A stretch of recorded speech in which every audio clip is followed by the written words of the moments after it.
اللہ تعالیٰ نے ہم مسلمانوں کو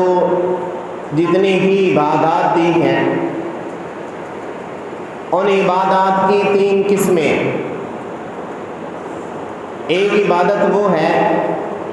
جس کا تعلق صرف اور صرف ہمارے جسم کے ساتھ ہے، ایک عبادت وہ ہے کہ جس کا تعلق صرف اور صرف ہمارے مال و دولت کے ساتھ ہے، اور ایک عبادت وہ ہے جس کا تعلق ہمارے جسم اور ہمارے مال و دولت دونوں کے ساتھ ہے۔ نماز ادا کرنا اللہ تعالیٰ کی عبادت ہے، لیکن اس نماز کا تعلق انسان کے جسم کے ساتھ ہے۔ اس جسم کے ذریعے ہی تکبیر تحریمہ ہے، اسی جسم کے ذریعے ہی قیام، رکوع اور سجدہ ہے۔ مکمل نماز کا تعلق انسان کے جسم کے ساتھ ہے۔ زکوٰۃ ادا کرنا، صدقۃ الفطر ادا کرنا، صدقات و خیرات ادا کرنا، یہ مالی عبادات ہیں جن کا تعلق انسان کے جسم کے ساتھ کم، مال و دولت کے ساتھ زیادہ ہے۔ اسی طرح تیسری قسم ایک عبادت وہ ہے کہ جس کا تعلق انسان کے جسم کے ساتھ ساتھ انسان کے مال و دولت کے ساتھ بھی ہے۔ اس عبادت کا نام حج ہے، اور اسی حج کے دن ہی آج کل چل رہے ہیں۔ حج کیا ہے؟ حج کب فرض ہوا؟ حج کیسے کیا جاتا ہے؟ حج کون کر سکتا ہے؟ سب سے پہلی بات کہ حج کس بندے پر فرض ہے؟ حج ہر اس بندے پر فرض ہے جو مسلمان ہے، عاقل ہے، بالغ ہے۔ بالغ ہونے کے بعد اس کے پاس اتنا سارا مال و دولت ہے کہ وہ آنے اور جانے کا مکمل سفر کے اخراجات برداشت کر سکتا ہے۔ اگر وہ حج کے سفر پہ چلا جاتا ہے، پیچھے اس کی پرورش میں جتنے بھی اہل و عیال ہیں ان کے اخراجات بھی وہ برداشت کر سکتا ہو، اور وہاں جتنے دن قیام کرنا ہے وہاں رہنے کے، کھانے پینے کے جو اخراجات ہیں وہ بھی برداشت کر سکتا ہو، آنے جانے کا رستہ بھی پرامن ہو، اس بندے پر اللہ رب العزت کی طرف سے حج فرض ہو جاتا ہے۔ اور یہ ایسا فریضہ ہے جو ایک دفعہ انسان پر فرض ہو جائے، اس کے بعد اس کے پاس مال و دولت نہ رہے، اس کی صحت نہ رہے، آنے جانے کے راستے دشوار ہو جائیں، یہ فرض اس کے ذمہ سے ساقط نہیں ہوتا۔ جب یہ فرض ہو گیا اسی وقت ہی اس کو ادا کرنا اس پر لازمی اور ضروری ہو جاتا ہے۔ اور حج فرض ہو جانے کے بعد کوئی بندہ اللہ رب العزت کا یہ فریضہ ادا نہیں کرتا، نبی اکرم شفیع اعظم رحمت للعالمین صلی اللہ تعالیٰ علیہ وسلم اس بندے کے بارے میں وعید ارشاد فرماتے ہیں کہ جس پر حج فرض ہو گیا پھر اس نے اس فریضے کو ادا نہ کیا، وہ بندہ یہودی ہو کے مر جائے، وہ عیسائی ہو کے مر جائے، وہ کسی بھی مذہب سے تعلق رکھنے والا ہو کے مر جائے، میں محمد اور میرے رب کو اس بندے کی کوئی پرواہ نہیں۔ اتنی سخت وعید اس بندے کے بارے میں فرمائی کہ جس پر اللہ رب العزت نے کہ حج کا دروازہ کھولا، اس فریضے کو ادا کرنا آسان بنایا، لیکن اس نے اس کو ادا نہیں کیا۔ اور یہ حج حضرت سیدنا ابراہیم علیہ السلام بیت اللہ کی تعمیر کی، اللہ تعالیٰ کی طرف سے ایک عظیم حکم تھا، اس عظیم حکم کو پورا کیا۔ پورا کر لینے کے بعد اللہ رب العزت کے دربار میں حاضر ہو کر آہوزاری کی، ہاتھ اٹھائے، اللہ رب العزت سے بہت ساری دعائیں مانگی۔ دعائیں مانگنے کے بعد یا اللہ جو تو نے میرے ذمہ کام لگایا تھا، جس طریقے سے اس کام کو کرنا چاہیے تھا ویسا تو نہیں کر سکا ہوں، تقبل منا، اے میرے رب میں نے اس کام سب کو جیسا کیسا بھی ادا کیا ہے تو اپنی بارگاہ میں قبول فرما لے۔ مکمل کام کر لینے کے بعد قبولیت کی دعا کرنا حضرت سیدنا ابراہیم علیہ السلام کا طور طریقہ ہے۔ اور بیت اللہ کی تعمیر مکمل کر لینے کے بعد اللہ رب العزت کی طرف سے حکم آیا ابراہیم لوگوں کے اندر اعلان کر دو کہ آ کر اس گھر کا حج کیا کرے۔ ابراہیم علیہ السلام فرمانے لگے یا اللہ میرے پاس تو کچھ ہے نہیں، میری آواز تو اتنی ہے نہیں جو دور دراز کے لوگوں تک پہنچ سکے، اور بیت اللہ کے ارد گرد سارا پہاڑی علاقہ ہے، یہاں پر کچھ آبادی نہیں ہے، لوگ نہیں ہیں، بستی نہیں ہے، میری آواز ان لوگوں تک کیسے پہنچ جائے گی؟ تو اللہ رب العزت نے ایک ہی جواب دیا ابراہیم آواز لگانا، اعلان کرنا تمہارا کام ہے، پوری دنیا کے اندر جتنے لوگ اس وقت موجود ہیں ان تک، جو ماں کے رحم کے اندر ہیں ان تک، اور جو ابھی تک اس دنیا میں نہیں آئے، ابھی تک عالم ارواح کے اندر ہیں، اعلان کرنا تمہارا کام ہے، ان سب تک آواز کا پہنچا دینا میں رب کا کام ہے۔ تو ابراہیم علیہ السلام نے اعلان کیا، اللہ رب العزت نے ان کے اعلان کو بھی قرآن پاک کے اندر ذکر کیا، وَأَذِّن فِي النَّاسِ بِالْحَجِّ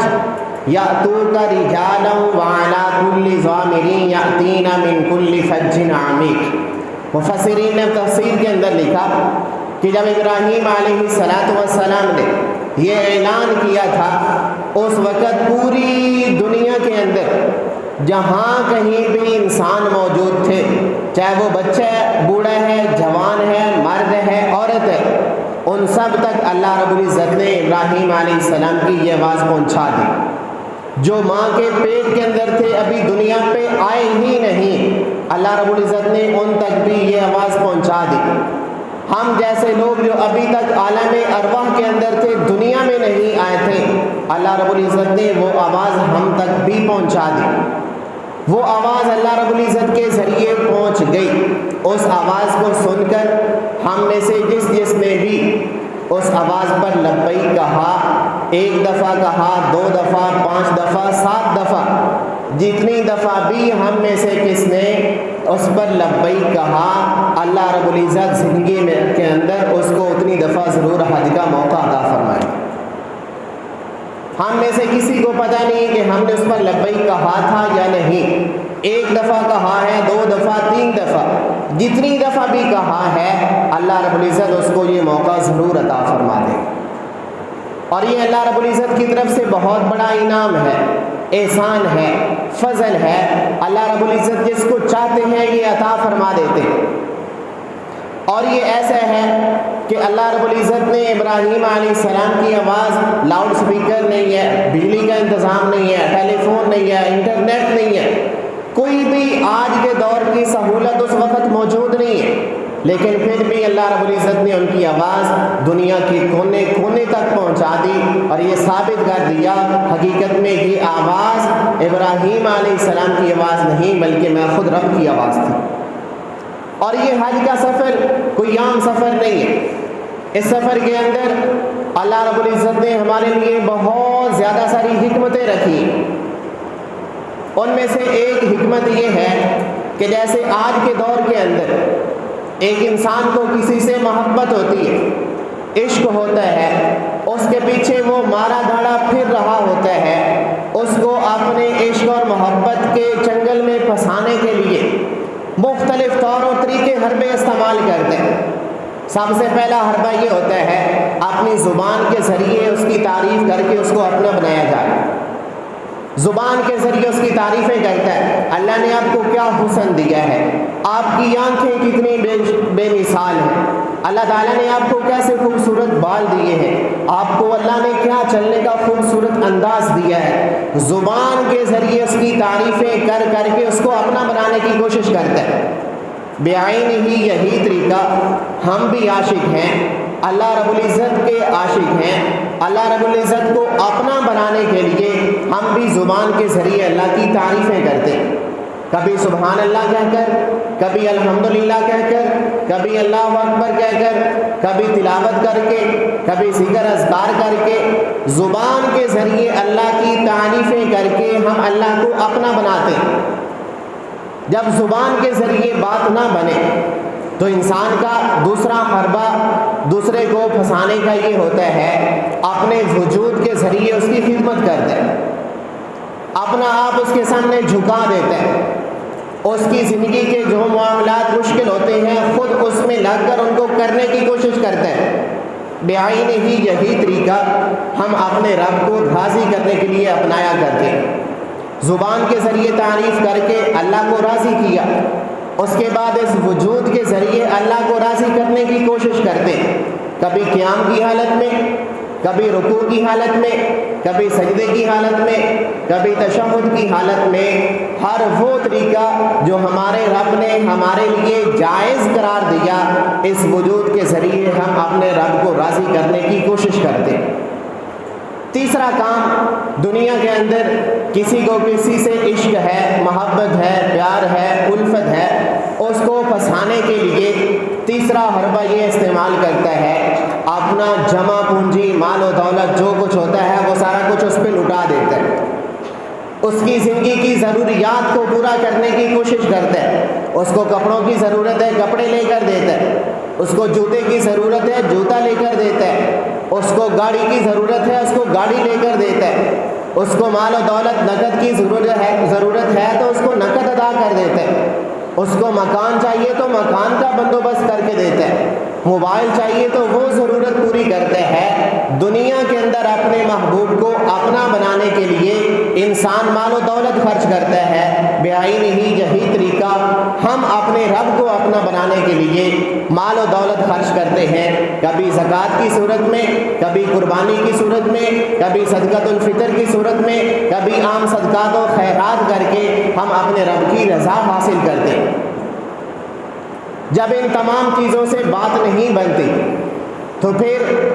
وہ دنیا کا جھوٹا مجازی عاشق اپنے معشوق کو پھنسانے کے لیے،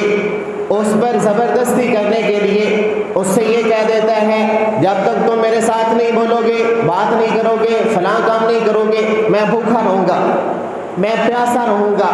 میں نے کھانا چھوڑ دیا ہے، میں نے پینا چھوڑ دیا ہے، میں نے سونا چھوڑ دیا ہے، میں نے اپنی زندگی کی ساری آرائشیں ختم کر دی ہیں، جب تک تم میرا یہ کام نہیں کرو گے اس وقت تک میں بھی یہ کچھ نہیں کروں گا۔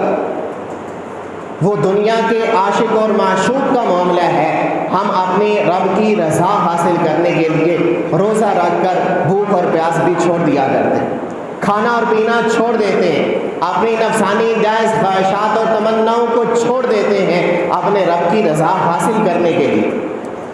دنیا کا کوئی بھی عاشق جب ان تمام حربوں میں ناکام ہو جاتا ہے، نامراد ہو جاتا ہے، پھر اس کے بعد اپنے محبوب کو پھنسانے کے لیے اس حد تک چلا جاتا ہے، وہ اپنے بہن بھائی، رشتہ دار، ماں باپ، گھر بار، کاروبار، دکان، مارکیٹ، سارا کچھ چھوڑ کر اس کے پیچھے چل پڑتا ہے، جا کر اس کو تلاش کرتا ہے، اس کو کہتا ہے میں تیرا ہوں، میں تیرے پیچھے آ گیا ہوں، میں نے اپنی بہنوں کو چھوڑ دیا، بھائیوں کو چھوڑ دیا، ماں باپ کو چھوڑ دیا، دکانداری کو چھوڑ دیا، سب کچھ چھوڑ کر میں تیرے پیچھے آ گیا ہوں، تجھے حاصل کر کے رہوں گا۔ بعین ہی یہی طریقہ ہم اپنے رب کو حاصل کرنے کے لیے، رب کی رضا حاصل کرنے کے لیے اپناتے ہیں۔ وہ حج کی صورت میں کہ جب حج کا موقع آتا ہے، انسان اپنے بہن بھائی، ماں باپ، رشتہ دار، آل اولاد، بیوی بچے، کاروبار، گھر، دکانداری، مارکیٹ، سارا کچھ، بلکہ اپنا وطن، اپنا شہر، اپنا علاقہ چھوڑ کر اپنے رب کو راضی کرنے کے لیے، اس کو حاصل کرنے کے لیے ایک لمبے سفر پہ نکل پڑتا ہے۔ تو دنیا کا عاشق اپنے معشوق کو پھنسانے کے لیے زبان کے ذریعے اس کو اپنا بناتا ہے، اپنے وجود کے ذریعے اس کو اپنا بناتا ہے، اپنے مال و دولت کے ذریعے اس کو اپنا بناتا ہے، بھوکا پیاسا رہ کر اس کو اپنا بناتا ہے، اس کے پیچھے گھر سے نکل جاتا ہے، سب کچھ چھوڑ دیتا ہے۔ یہی کام ہم اپنے رب کی رضا حاصل کرنے کے لیے کرتے ہیں، زبان کے ذریعے اس کی تسبیحات بیان کر کے اس کو اپنا بناتے ہیں، اس کی رضا حاصل کرتے ہیں، وجود کو جھکا کر کبھی قیام، کبھی رکوع، کبھی سجدہ، کبھی تشہد، کسی بھی حالت میں جھک کر عاجزی اختیار کر کے اپنے رب کو راضی کرتے ہیں۔ اس کے بعد بھوکا اور پیاسا رہ کر، روزہ رکھ کر اپنے رب کو راضی کرتے ہیں۔ اس کے بعد بہن بھائی، رشتہ دار، آل اولاد، بیوی بچے، کاروبار، مکان، دکان، اپنا ملک چھوڑ کر اس رب کے پیچھے چل پڑتے ہیں، یا اللہ جب مجھے تو بھی مل جائے، تیری رضا بھی حاصل ہو جائے۔ یہ سارے کام ہم کس لیے کر رہے ہیں؟ یہ اللہ تعالیٰ نے حج کے اندر حکمت رکھی ہے کہ جو کام تم دنیا کے عاشق معشوق مل کر کرتے ہو وہی تم سارے کام میرے لیے کر دو، میں تمہارے لیے دنیا بھی اور آخرت بھی سارا کا سارا آسان کر دوں۔ حج کے اندر اللہ رب العزت نے ایک اور بڑی حکمت یہ بھی رکھی کہ حج بالکل موت کے ساتھ مناسبت رکھتی ہے، موت ما قبل الموت اس کے اندر پائی جاتی۔ وہ کیسے کہ جب بندہ مرتا ہے اس وقت وہ اپنے بیوی بچے بہن بھائی ماں باپ آل اولاد رشتہ دار سب کو چھوڑ دیتا ہے۔ حج کے اندر بھی جب وہ حج پہ جاتا ہے ان سارے رشتوں کو چھوڑ کے چلا جاتا ہے۔ حج کے اندر جب وہ حج کے لیے جا رہا ہے وہ میدان عرفات میں جاتا ہے، میدان مزدلفہ میں جاتا ہے، جہاں جہاں اللہ نے جانے کا حکم دیا ہوتا ہے وہاں جاتا ہے۔ یہاں بھی مرنے کے بعد وہ میدان محشر میں چلا جاتا ہے۔ وہاں جب حج کے لیے جا رہا ہے وہاں اس نے 2 چادریں پہن کر اپنے آپ کو کفن میں ملبوس کر لیا ہے، ایسے ہی جب موت آتی ہے مرتا ہے تو اپنے آپ کو کفن میں ملبوس کر لیا جاتا ہے۔ مرنے کے بعد قبر میں ہے، قبر سے اٹھا میدان محشر میں گیا، میدان محشر سے اٹھ کر جب تک آقا کے قدموں میں جا کر آقا سے شفاعت حاصل نہیں کرے گا اس وقت تک جنت میں نہیں جا سکتا۔ بعینی ہی اسی طرح حج کے تمام ارکان، احرام باندھنا، طواف کرنا، مزدلفہ جانا، جمرات کی رمی کرنا، طواف کرنے کے بعد مزدلفہ میں جانا، حجر اسود کو بوسہ دینا، حتیم میں جانا، یہ سارے کام کرنے کے بعد جب تک مدینہ منورہ میں نہیں جائے اس کا حج بھی پورا نہیں۔ تو مرنے کے بعد اٹھ کر آقا کے قدموں میں جائے تب جا کے کامیابی ہے۔ دنیا کے اندر حج کر کے جب تک حضور کے پاس نہ جائے اس کا حج بھی مکمل نہیں ہوتا۔ تو یہاں دنیا کے اندر حج کے اندر اللہ رب العزت نے بعینی ہی موت کے ساتھ مناسبت دے کر یہ بھی پیغام دیا کہ حج کی چادریں پہن کر، احرام باندھ کر، انسلے کپڑے پہن کر، لبیک اللہم لبیک کی صدائیں لگا کر ہم اللہ رب العزت سے یہی کہہ رہے ہیں یا اللہ یا ہمیں تو مل جا یا ہمیں دنیا سے اٹھا لے۔ بالکل موت کے ساتھ بعینی ہی مناسبت بنا رکھی۔ اور جب احرام باندھ لیتے حج کے لیے چل پڑتے ہیں زبان پر ایک ہی کلمہ ہوتا ہے لبیک اللہم لبیک، لبیک اللہم لبیک، یا اللہ میں حاضر ہوں، یا اللہ میں تیرے لیے آگے ہوں، یا اللہ میں آگے ہوں مجھے تو مل جا، لا شریک لک لبیک، یا اللہ تیرا کوئی شریک نہیں تو مجھے مل جا۔ ایک عاشق بن کر اپنے معشوق کی تلاش میں بار بار اس کو آوازیں دے کر اس کو تلاش کر رہا ہے، پھر رہا ہے۔